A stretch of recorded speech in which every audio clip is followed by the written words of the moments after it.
This video contains original script writing, narration, animation, and editing created by Angel S. All analysis is transformative content based on publicly available information.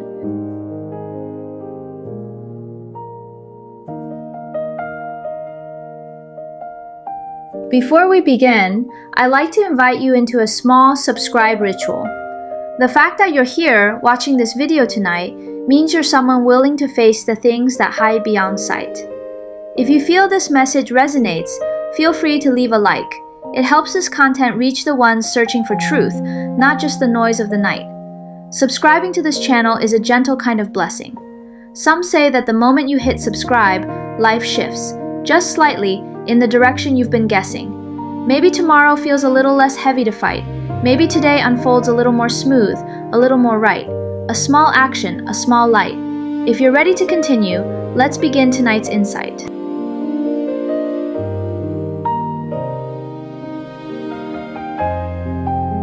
Chapter 1, Prologue, The Name That Echoed. Hello everyone, this is Angel. In this video, we'll walk through a 13-day timeline from November 17th to November 30th, when two female mediums on different continents seem to tune in to the same signal at different frequencies.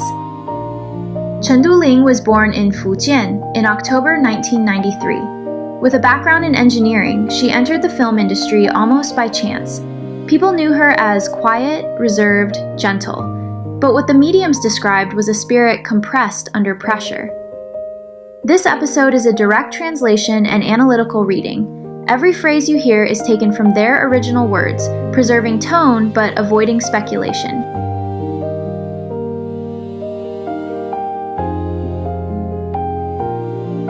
Chapter 2 begins on November 17th. On that day, Medium Tai greeted her viewers, saying she would wait for everyone. Her tone carried a kind of tired steadiness, present but weighed down. Then she stated clearly that today's reading would be for陈都灵. Before the reading even started, she explained she had been drained, as if someone had sent negative energetic interference toward her, forcing her to cleanse and pray first.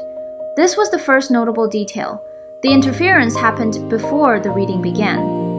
As she moved into the session, Tai began by confirming basic information: birthday, zodiac sign, whether陈都灵was a Libra. Her voice stayed relatively even here, like she was aligning herself with the correct frequency. But then came the moment where her tone shifted inward. She is alive, but not well. She did not use dramatic wording, but her pacing tightened, as if receiving a mixed signal containing both reassurance and alarm.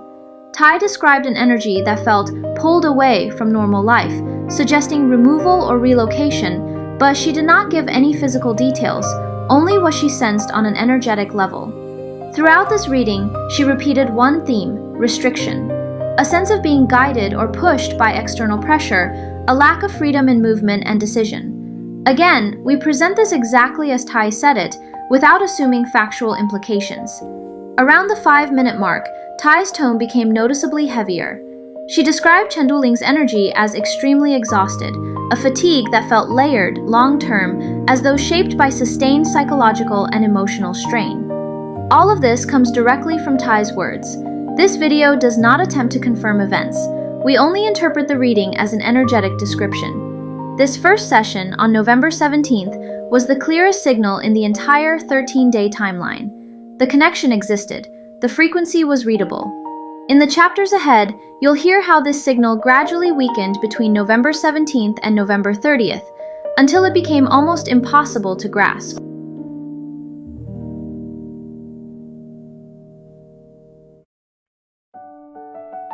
Chapter 3, The Weight of the Signal. As Tai continued into the middle section of her reading, the energy she described began to shift noticeably.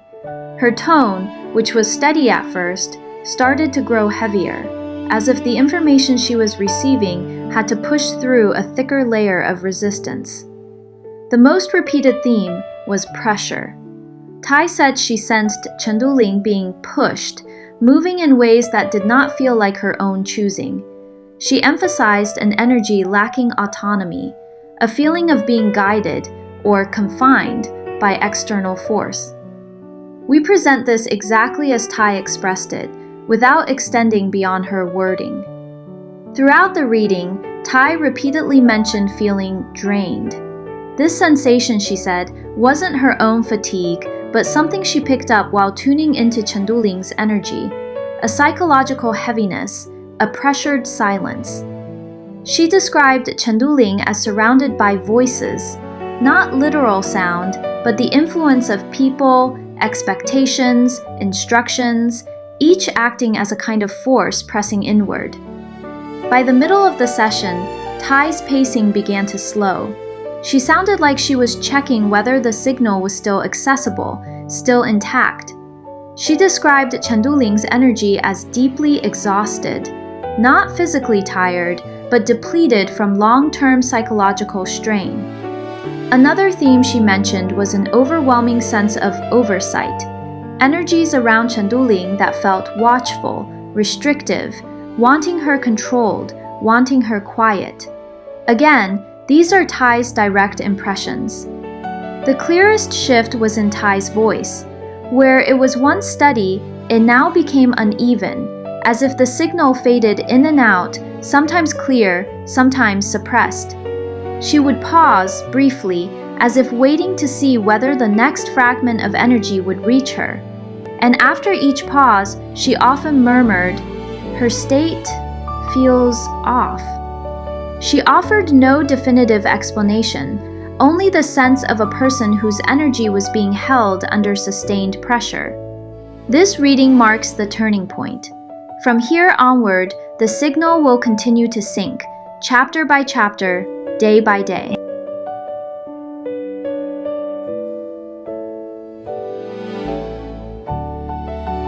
Chapter 4. The Signal Sinks. The Empty Days. After Tai's reading on November 17th, everything entered a silence period. No new readings, no updates, no additional spiritual impressions. But before ending her live stream, Tai left a crucial phrase. Her state feels extremely unstable.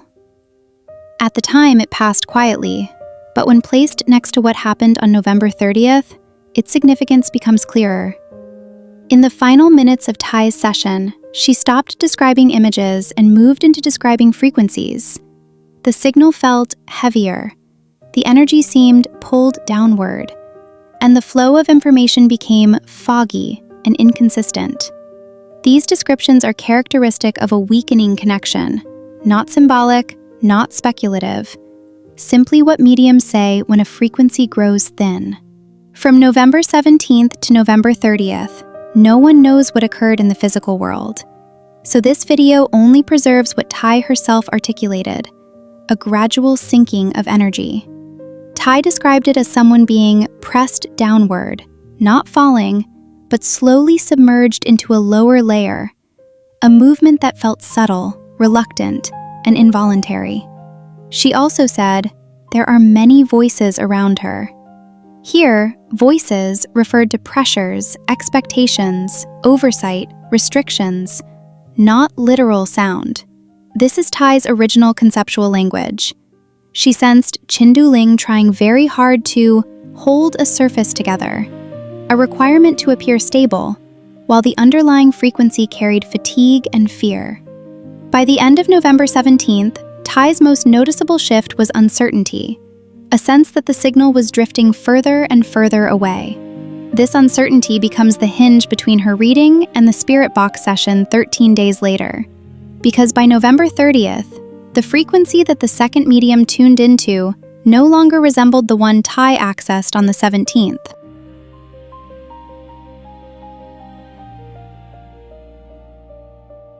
Chapter 5. November 30th. The Spirit Box Frequency. November 30th marks the appearance of the second medium. Unlike Tai, she wasn't reading energy. She was using a spirit box, a tool that produces fragmented sound frequencies through which mediums interpret responses. At the start of her video, she said she had seen people online discussing claims that an Eastern medium suggested something unusual about Chen Duling's situation. She wanted to check whether her own findings aligned with or differed from that claim. She explained that during her previous session, she sensed Chen Dulin as restricted, but there was no indication of a lost connection. We keep her wording neutral. Then she turned on the spirit box. By nature, a spirit box produces choppy, broken audio. Responses come in fragments, sometimes a syllable, sometimes a breath-like tone. And interpretation requires pattern recognition, not literal listening. Her first question was simply whether Chen Dulin was still here. The responses were extremely short, single syllables, no full phrases. She interpreted this as an unstable connection, consistent with a long-distance or low-frequency signal. Throughout the session, she repeatedly asked the same questions, a sign that the box was not producing coherent replies. Several times, she paused, trying to determine whether the small fragments she heard were meaningful or just random sound debris. The core conclusion of this session was one sentence. She can no longer feel Chen Dulin's energy. This did not imply any physical event. It referred solely to spiritual reception, the medium's inability to detect a frequency. In spiritual terminology, this is called energy disconnect. Not an event, not confirmation of anything, but simply the signal went offline. The medium ended by saying she needed to replay the audio because the frequency was extremely unclear. This line marks the contrast between November 17th and November 30th, two distinctly different energetic landscapes.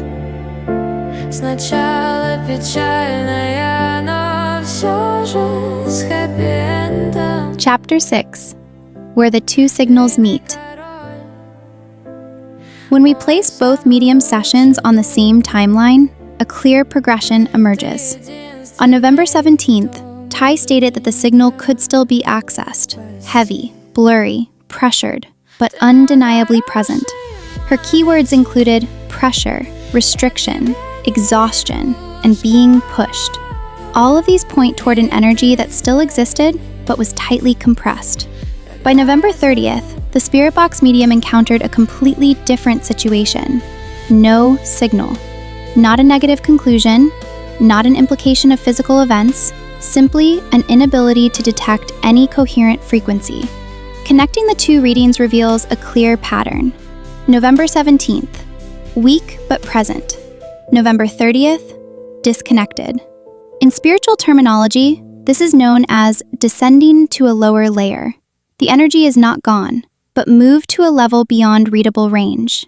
The downward pressure Tai sensed on the 17th, being pushed, restricted, submerged, aligned perfectly with the Spirit Box result of no accessible signal on the 30th. The remarkable part?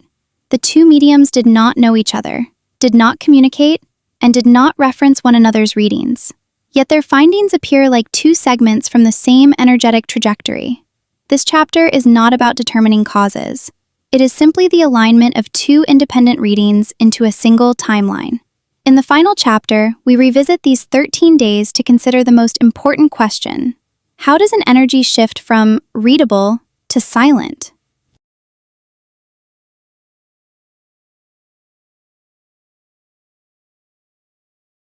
Chapter 7, Epilogue. What remains in the silence? At the end of this 13-day arc, a pattern becomes clear. November 17th. The energy was faint but reachable. November 30th. The signal was completely unreadable.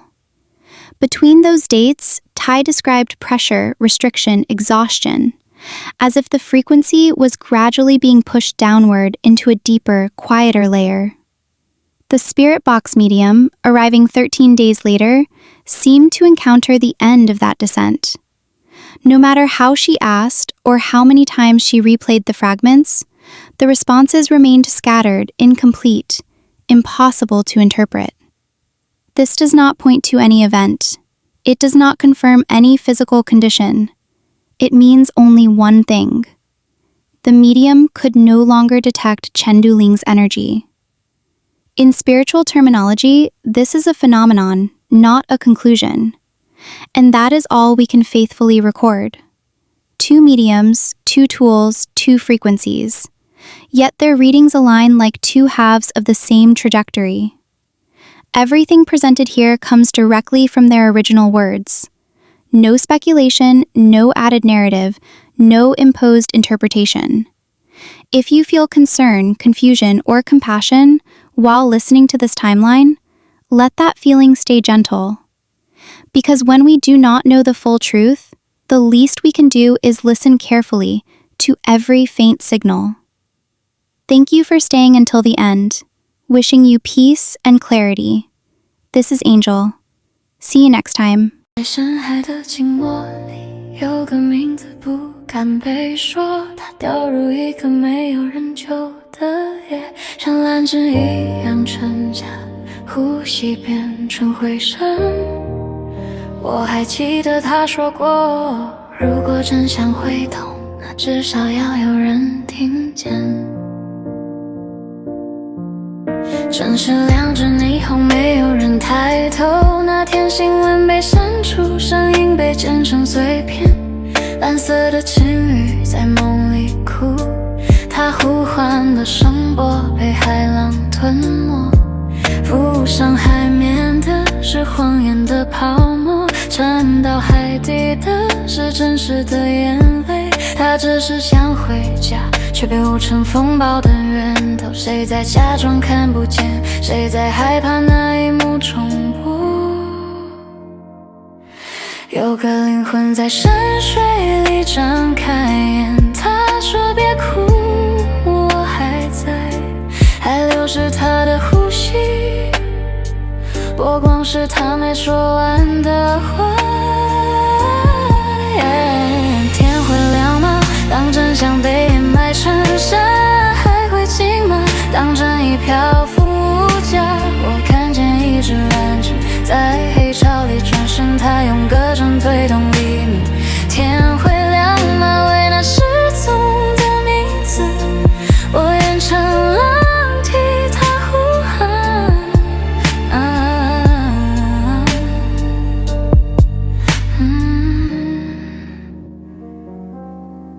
有谁在凌晨的论坛贴上他最后的照片？有谁在留言说别再提了那回注释？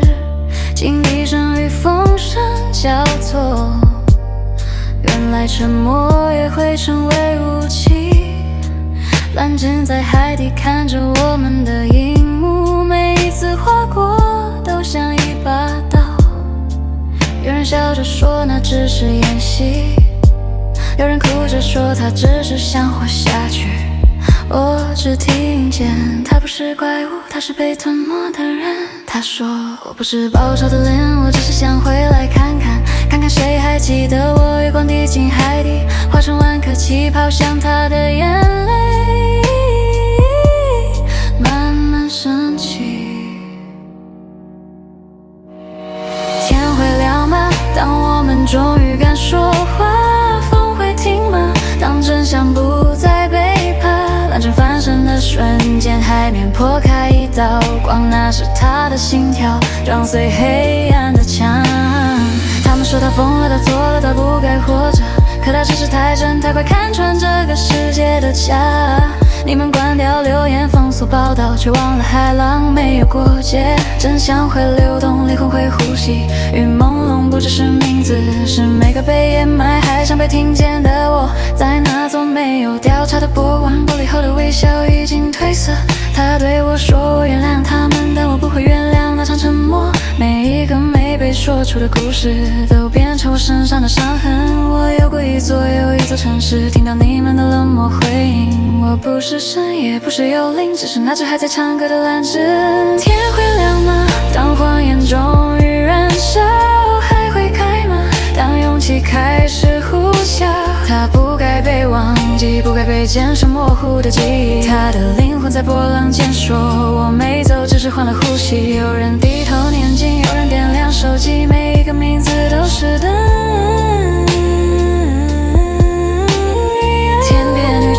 成他的影子，闪烁着还活着的语气。天会亮吗？是的，天真的亮了。你提那是浪花，也是他的笑。蓝鲸冲破浪头，带着所有被压抑的真相一同付出。那一刻，海风变成了歌。歌里有他，也有我们。